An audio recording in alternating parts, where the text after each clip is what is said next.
আসসালামু আলাইকুম। আজকে আমি আপনাদেরকে Epson L3210 এই প্রিন্টারের ড্রাইভার সফটওয়্যারটা ডাউনলোড করে দেখাবো। তো এটা হচ্ছে আমার ব্যক্তিগত ভাবে কেনা এটার সাথে যে ড্রাইভার ডিস্কটা পাইছি আমি, ঠিক আছে? এই প্রিন্টার কেনার সাথে মানে কার্টুনের সাথে আপনার একটা ডিস্ক থাকে, ডিভিডি ডিস্ক, ওর সাথে এই ড্রাইভারটা দেওয়া ছিল। তো সেটাই আমি আর কি আমার ব্যক্তিগত পার্সোনাল মানে যে ড্রাইভের মাধ্যমে আমি আপনাদেরকে সাথে লিঙ্ক শেয়ার করতেছি। তো আপনারা ওইখান থেকে ডাউনলোড করে এটা আনজিপ করে ব্যবহার করে নিন। তো এটা হচ্ছে আপনার এই যে আমি শেয়ার দিয়ে এটা লিঙ্ক তৈরি করে রাখছি। তো এই লিঙ্কটা আমি আপনাদেরকে ডেসক্রিপশন বক্সেও দিয়ে দিব।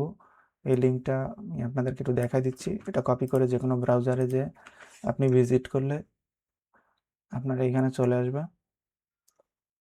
এই যে এখান থেকে আপনি ডাউনলোড দিবেন, ঠিক আছে? তো এটা 7Z আকারে আছে, এই যে 7Z ফাইল হিসেবে আছে। তো এই 7Z ফাইল হিসেবে আপনার এটা হচ্ছে আপনার জিপ আকারে।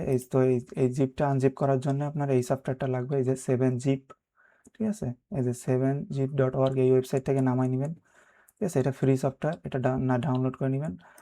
আর এটা আমি এখন আর ডাউনলোড করবো না, এটা আমার আছে পিসিতে। তো এটা বাদ। আর এইটার এই আনজিপ করার সময় আপনার পাসওয়ার্ড লাগবে, এটা পাসওয়ার্ড প্রোটেক্টেড আছে।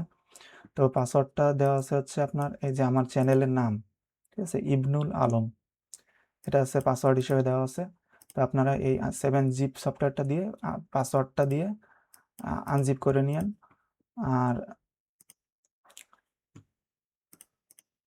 এটা হচ্ছে এই যে সফটওয়্যারটা হচ্ছে এই যে এরকমের, আনজিপ করার পরে দেখবেন এরকমের আসবে, ঠিক আছে? 537 MB। তো এই যে এটার ভিতরে এই যে সব কিছু আছে, এই যে ড্রাইভার, স্ক্যানার, সব কিছু। তো আপনারা এই যে প্রথমে যে ইনস্টল, এটা দিয়ে সব একসাথে ইনস্টল করে নিতে পারবেন। ইনস্টল উইজার্ড আসবে, সেখান থেকে সব সিলেক্ট করে পছন্দ মতো প্রয়োজন মতো ইনস্টল করে নেবেন। আর এটা ইনস্টল করার সময় প্রিন্টারটা কানেকশন দিয়ে রাখবেন, ঠিক আছে?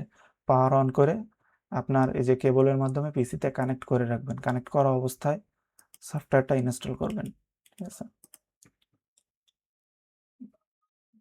তো এই ছিল আজকের ভিডিও, এই পর্যন্তই।